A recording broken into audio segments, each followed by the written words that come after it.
I'm an attending physician at the Johns Hopkins Hospital in Baltimore. I see patients on both an inpatient and an outpatient basis. I direct two clinics, one right in Hopkins Hospital itself, which deals with various sorts of sexual issues, and I'm the director of another program which has been recognized by the Justice Department for the work that we've done, and that deals with sexual disorders, including conditions such as pedophilia.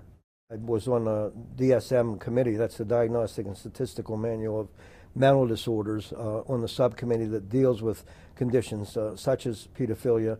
I've been invited to address colleges of judges, invited to a White House conference. I've been also asked to address subcommittees of the United States Senate. I've provided information to the European parliaments. I told the attorneys in this case what I tell every attorney. I am willing to see if I can be of some help, but I'm going to call it as I see it, and there aren't going to be any guarantees ahead of time as to whether or not what I'm going to say will or won't be helpful to you. I should make it very clear that the attorneys who approached me in this case had exactly that same attitude. I was instructed that that's exactly what they had in mind. There's a big difference between throwing out an allegation and making an innuendo and having an established fact. If we establish that Joe Paterno did something wrong, we can look at it and see how it is that perhaps that happened and what he could have done better. We also have to acknowledge that people make mistakes, and even if he did do something wrong, does that mean it was because of malicious disregard or for selfish motives, or that he just didn't have a full understanding of the situation? In this case, I have, in reviewing the Free Report, not been able to persuade myself that Joseph Paterno did anything wrong.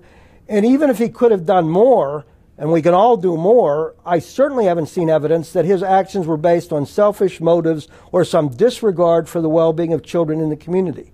That said, then we need to look at the rest of his character, his personality, the way in which he has led his life.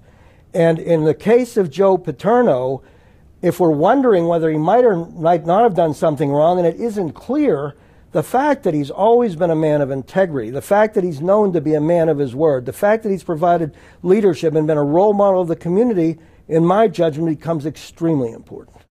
To allow some people saying, well, we know that Joe Paterno could get anything he wanted at Penn State, to trump the facts, I just don't think is a responsible conclusion. Again, I'm not impugning the motives of the people who did the Free Report, but I don't think their conclusions are based on the facts. I think they're based on suppositions, on a conspiracy theory, on assumptions.